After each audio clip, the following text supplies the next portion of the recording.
오늘 우리에게 주신 하나님의 말씀 구약 성경 욥기 4장 7절에서 11절 그리고 42장 7절입니다. 구약 성경 욥기 4장 7절에서 11절, 42장 7절 제가 성경을 읽어드리겠습니다. 생각하여 보라, 죄 없이 망한 자가 누구인가? 정직한 자의 끊어짐이 어디 있는가? 내가 보건대 악을 밭갈고 독을 뿌리는 자는 그대로 거두나니 다 하나님의 입 기운에 멸망하고 그의 콧김에 사라지느니라. 사자의 우는 소리와 젊은 사자의 소리가 그치고 어린 사자의 이가 부러지며 사자는 사냥한 것이 없어 죽어가고 암사자의 새끼는 흩어지느니라. 42장 7절입니다. 여호와께서 욥에게 이 말씀을 하신 후에 여호와께서 대만 사람 엘리바스에게 이르시되 내가 너와 내 두 친구에게 노하나니 이는 너희가 나를 가리켜 말한 것이 내 종의 욥의 말같이 옳지 못함이니라. 아멘.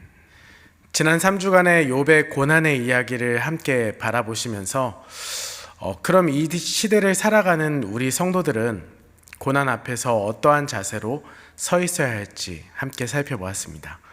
오늘은 그 마지막 시간으로 욥의 세 친구의 모습을 다시 한번 바라보면서 고난 앞에서 우리는 어떤 부분들을 또 주의해야 될지 살펴보는 시간을 갖도록 하겠습니다. 욥기 1장 1절은 이렇게 시작을 했습니다. 우스 땅에 욥이라 불리는 사람이 있었는데 그 사람은 온전하고 정직하여 하나님을 경외하며 악에서 떠난 자더라. 그런데 1장 13절로 넘어가면 이 하루는 이라는 단어가 시작되면서 그날의 욥이 하늘이 무너지는 듯한 슬픔을 겪게 되고 맙니다.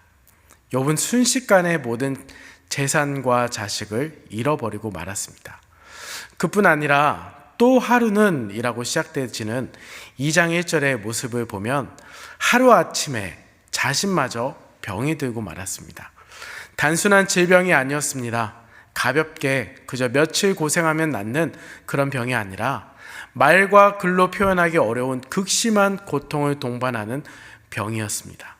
그런 상황에서 아내마저도 그를 원망하고 저주하는 인생의 최악의 상황들이 계속해서 벌어지고 있습니다. 어떻게 이런 일이 일어날 수 있을까 싶을 정도로 기막힌 사연이고 상상조차 안 되는 불행이었습니다. 여러분, 어떻게 이런 일이 일어날 수 있습니까? 만약 여러분 주변에서 이런 사람을 본다면 여러분은 그 사람에 대해서 어떤 생각이 드시겠습니까? 사람들은 고통을 당하면 너나 할 것 없이 그 고난의 이유를 알고 싶어 합니다. 이것이 고난 앞에서의 연약한 인간의 본성인 듯 싶습니다. 죄악을 갖고 있는 인간의 본성은 그 고난의 이유를 파헤치려고 합니다. 특히 욥과 같은 경우라면 더욱더 그렇습니다. 처음에는 호기심이 생기게 됩니다. 그리고 얼마 지나지 않아 의심의 눈초리로 욥을 바라보게 되는 것입니다. 이러한 관심이 지나쳐 사실 여부와 상관없이 확인되어지지 않은 추측으로 함부로 말하고 또 함부로 판단하게 됩니다. 저 사람은 왜 저런 고통을 당할까? 저 사람은 왜 무슨 죄가 많아서 저런 벌을 받을까? 이런 궁금증과 의문을 갖지 않겠습니까? 그런데 문제는 이것이 결국 고통당하는 사람의 아픔을 더욱 배나 더 가중시키고 괴롭게 만든다는 사실입니다. 혹 여러분에게는 이러한 경험이 없으십니까? 없다라면 다행한 일이지만 이런 경우가 우리 주변에 참 많이 있는 것 같습니다. 이것은 대단히 잔인한 행동이고 행위입니다. 몹쓸 짓이고 악한 일입니다. 그러므로 이 문제는 고난을 맞는 사람들에게 있어서 꼭 한번 생각해 보아야 될 중요한 문제입니다. 특히 그리스도인들의 공동체 안에서 기억해야 될 일이고 절대 하지 말아야 될 행동들인 것입니다. 그런데 욥의 친구들이 바로 그 문제의 주인공들입니다. 지난주에 우리가 이 세 친구가 친구의 고난의 소식을 듣고 위로하기 위해 찾아와 슬픔을 함께 나누는 모습을 통해서 고난 앞에 있는 이들에게 어떻게 다가가야 할지 그것을 살펴보았습니다. 거기까지만 보면 참 아름다운 모습이고 참 아름다운 마음이었습니다. 그런데 이 세 명의 친구들은 그 마음이 이상한 호기심으로 바뀌면서 욥이 당한 고난의 그 이유에 관심을 갖기 시작합니다. 그 관심이 지나치면서 욥을 더욱 괴롭게 만들었습니다. 그 내용이 4장부터 31장까지 나타나는 내용인데 무려 성경에서 27장이나 되는 많은 부분에 이 내용이 들어가 있습니다. 욥의 세 친구는 한 사람씩 욥의 고난에 대한 자신들의 생각을 이야기합니다. 그런데 그들의 주장과 생각들이 지금 고난을 겪고 있는 욥에게는 그 괴로움을 더욱 가중시키고 정신적인 아픔을 더 크게 가져다 주고 있는 것입니다. 6장 27절에 보면 욥의 고백이 이렇게 나타나고 있습니다. 제가 이 부분을 새번역 성경으로 한번 읽어보겠습니다. 말씀을 보시면 너희는 고아라도 제비를 뽑아 노예로 넘기고 이익을 챙기는 일이라면 친구라도 서슴지 않고 팔아 넘길 자들이다. 당신들은 나의 친구가 되지 못한다라는 말입니다. 욥을 더욱더 번뇌하게 고통스럽게 한다는 말입니다. 그들이 처음에는 위로의 목적을 가지고 친구를 찾아왔지만 위로를 하기는커녕 오히려 욥의 마음을 더욱 고통스럽게 하고 있다는 말입니다. 뿐만 아니라 그들의 주장이 하나님께서 보실 때에도 매우 잘못된 것이었습니다. 42장 7절 말씀에 보면 여호와께서 욥에게 이 말씀을 하신 후에 여호와께서 대만 사람 엘리바스에게 이르시되 내가 너와 내 두 친구에게 노하나니 이는 너희가 나를 가리켜 말한 것이 내 종 욥의 말 같이 옳지 못함이니라. 하나님께서 대만 사람 엘리바스와 나머지 두 친구에게 진노하셨음을 말합니다. 그들이 고난 앞에 있는 욥에게 보여주었던 모습은 하나님의 진노를 살 만큼 잘못된 것이었습니다. 그처럼 욥의 세 친구의 주장은 무엇이었습니까? 이 세 친구가 말하는 이야기들은 각기 조금씩 다 다른데 그러나 크게는 바로 한 가지입니다. 인과 응보, 원인이 있기에 결과가 있다는 것입니다. 그리고 원인 없는 결과란 없다라는 것입니다. 과거의 선행에 따라 오늘의 이러한 일들이 벌어진다라는 것입니다. 다시 말하면 욥이 지금 당하는 고난은 과거에 그럴 만한 이유와 원인이 있었다라는 것입니다. 마치 우리 속담에 아니 땐 굴뚝에 연기 날 일 없다라는 말과 같은 것입니다. 다시 말하면 지금의 욥의 세 친구들은 욥이 지금 당하고 있는 고난, 그것은 무엇인가 그럴 만한 죄를 욥이 지었기 때문이다라고 판단하고 있는 것입니다. 우리 성경에도 심은 대로 거둔다는 추수의 법칙을 가르치고 있습니다. 그러나 상식적으로는 그것이 사실이긴 하지만 그것이 언제나 사실은 아닙니다. 항상은 아닙니다. 예를 들어 우리의 구원의 문제를 한번 생각해 보십시오. 우리가 언제 구원을 받을 만한 일을 했기 때문에 구원을 받았습니까? 아닙니다.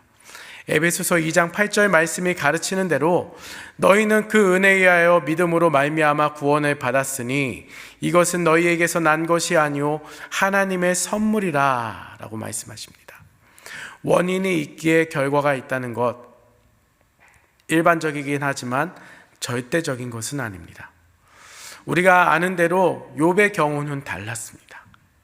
바울이 갈라디아서 6장 8절에 육체를 위하여 심으면 썩어질 것을 거둘 수밖에 없고 성령을 위하여 심으면 영생을 거둔다라는 이것을 가지고 많은 사람들이 고난과 고통 가운데 있는 분들이 죄의 결과로 그렇게 고난을 당한다라고 생각하지만 바울이 이 말을 할 때에도 그 말은 성도들의 선행을 격려하기 위해서 한 거였지 선행을 행할 때 당장 그 결과가 나타나지 않아도 낙심하지 말라라는 것이었지 포기하지 말라라는 것이었지 그것을 고통 가운데 있는 어떠한 사람을 공격할 때 사용하라는 것은 아니었습니다. 격려를 목적으로 한 것이 그 사람을 공격하기 위한 말씀으로 사용되어진다면 여러분 어떻겠습니까? 그런데 욥의 친구들은 욥을 낙심시키는데 이 법칙을 사용하고 있는 것입니다. 똑같은 진리가 한 사람을 세우는 일에 사용되기도 하고 한 사람을 파괴시키는데 사용되어지기도 합니다. 그렇기 때문에 우리는 이 부분을 매우 조심스럽게 바라볼 수 있어야 됩니다. 그럼 욥의 친구들은 어떻게 주장을 하고 있습니까? 욥의 친구들의 대표적인 주장을 좀 살펴보면 첫째는 자신의 경험에 의해서 이 상황을 판단하고 해석하고 있습니다. 4장 8절에 내가 보건대 라고 말합니다. 내가 보건대 악을 밭갈고 독을 뿌리는 자 그것을 그대로 거둘 것이다 라고 말합니다. 여기서 엘리바스의 주장의 근거는 다른 것이 아니라 내가 보건대, 이 말은 내가 경험한 바로는, 내가 지금까지 살아오면서 바라본 바로는 이라는 것이죠. 또 15장 17절에도 내가 본 것을 설명하리라 라고 말합니다. 엘리바스의 세 친구 가운데 가장 연장자였던 것 같습니다. 그래서 엘리바스는 자신의 인생 경험에 비추어서 욥의 고난을 계속해서 이야기하고 있는 것입니다. 다른 친구 소발도 이와 비슷한 주장을 합니다. 옛 사람의 교훈을 앞장세워서 욥의 고난의 문제, 욥의 고난의 원인을 찾고 있습니다. 8장 8절에 청컨대 너는 옛 시대 사람에게 물으며 그리고 열조의 터득한 일을 배우라 라고 말합니다. 그리고 빌닷은 자신의 경험이 아닌 옛사람의 경험을 가지고 말했고 우리의 앞선 세대들의 경험과 지나간 역사의 경험, 여러분 때로는 그것이 오늘을 살고 있는 우리에게 많은 교훈을 주는 것은 사실이지만 우리보다 인생의 경험을 많이 몸소 경험한 사람들에게 머리 숙여 인생의 교훈을 배우는 것 나쁜 것은 아닙니다. 또한 중요한 것입니다. 그러나 인간의 경험이 항상 진리는 아니다는 것, 항상 옳은 결과를 가져다 주지는 않는다는 것을 오늘 우리가 이 욥기를 통해서 우리가 배울 수 있는 것입니다. 우리는 항상 우리의 경험을 말할 때 이 경험이 성경의 진리에 합당한가 이것을 점검할 수 있어야겠습니다. 인간의 어떠한 경험도 하나님의 말씀, 그 말씀을 앞지르지는 못합니다. 아무리 숙달된 인간의 경험적인 지혜라고 하여도 그리고 역사를 통해 계승되어진 경험이라 할지라도 하나님의 말씀보다 더 높은 권위와 가치를 가지지는 못합니다. 그리고 둘째로 욥의 친구들은 성급한 영적인 깨달음을 욥에게 계속해서 대입하려고 했습니다. 욥의 세 친구는 자신의 영적 체험을 앞장세워서 이야기를 하고 있는데 4장 12절에서 15절 말씀을 제가 한번 읽어드리면 어떤 말씀이 내게 가만히 이르고 그 가느다란 소리가 내 귀에 들렸나니 사람이 깊이 잠들 즈음 내가 그 밤에 본 환상으로 말미암아 생각이 번거로울 때에 두려움과 떨림이 내게 이르러서 모든 뼈마디가 흔들렸느니라. 그때 영이 내 앞을 지나매 내 몸에 털이 쭈뼛하였느니라 라고 말씀하죠. 이 말은 엘리바스가 영적인 체험을 하였다라는 말입니다. 그런데 이 영적인 체험은 무슨 체험인가? 이어지는 16절과 17절 말씀을 보면 그 영이 서 있는데 나는 그 형상을 알아보지는 못하여도 오직 한 형상이 내 눈앞에 있었느니라. 그때 내가 조용한 중에 한 목소리를 들으니 사람이 어찌 하나님보다 의롭겠느냐, 사람이 어찌 그 창조하신 이보다 깨끗하겠느냐 라고 말을 했답니다. 이것이 무슨 말씀입니까? 욥이 잘못했다는 것을 엘리바스는 영적인 체험으로 깨달았다라는 것입니다. 우리는 종종 이러한 이상한 사람들을 만나게 되어집니다. 얼마나 무서운 일인지 모르겠습니다. 이러한 주장들로 사람들을 불안에 떨게 하고 또 때로는 잘못된 자리로 인도하는 사례들은 지금도 많이 보게 되어집니다. 영적인 체험은 지금도 풍성하게 일어나야 됩니다. 그러나 그 목적이 한 사람을 정죄하고 낙심시키고 절망의 구덩텅이로 몰아넣는 것을 목적으로 주어지지 않음을 우리가 반드시 기억할 수 있어야 됩니다. 이것은 사탄의 장난일 수도 있습니다. 아까 읽어드렸던 42장 7절에 나오는 엘리바스를 향한 하나님의 책망을 여러분 한번 기억해 보십시오. 하나님이 기뻐하시지 않는 것이라면 이것은 분명 사탄의 장난이었을 수 있습니다. 그리고 욥의 세 친구들은 셋째로 짐작하여 넘겨짚고 결론을 내렸습니다. 22장 6절에서 9절 말씀에 보면은 까닭없이 형제의 물건을 볼보로 잡고 형제가 벌거벗었을 때, 헐벗었을 때 의복을 벗기고 또 그것을 빼앗은 자는 하나님께서 기뻐하시지 않고 또 하나님께서 그것들을 인정하시지 않는다라고 말합니다. 이것은 욥에 대하여 엘리바스가 가상적인 죄를, 그러니까 자신의 상상으로 죄를 말하는 것입니다. 엘리바스가 욥이 죄의 대가로 말미암아 고난을 당한다라고 주장을 하자 욥이 내가 무슨 죄를 지었습니까? 라고 묻습니다. 그때 엘리바스는 자신도 모르는 죄를 하나씩 열거하며 자신의 주장을 정당화시키고 있습니다. 소발도 이와 같은 형식의 주장을 계속해서 이어가고 있습니다. 11장 6절에 보면 곧 내 환난을 잊을 것이라 내가 기억할지라도 물이 흘러감 같을 것이며 라고 말합니다. 욥이 죄로 말미암아 벌을 받는다라는 가정을 가지고 말하는 것이죠. 그리고 20장에서 실제로 욥이 하지도 않았던 그 죄의 목록들을 계속해서 이야기하고 있습니다. 지금 엘리바스와 소발 두 사람은 신앙인이면서도 하나님 앞에서 자신들이 하나님 앞에 온전치 않은 일들을 행하고 있습니다. 그들은 하나님을 경외하는 사람입니다. 그럼에도 불구하고 자신의 주장이 옳다는 것을 증명하기 위해 이렇게 거짓말을 하고 있는 것입니다. 여러분, 이것이 바로 우리 속에 있는 부패한 인간적인 속성입니다.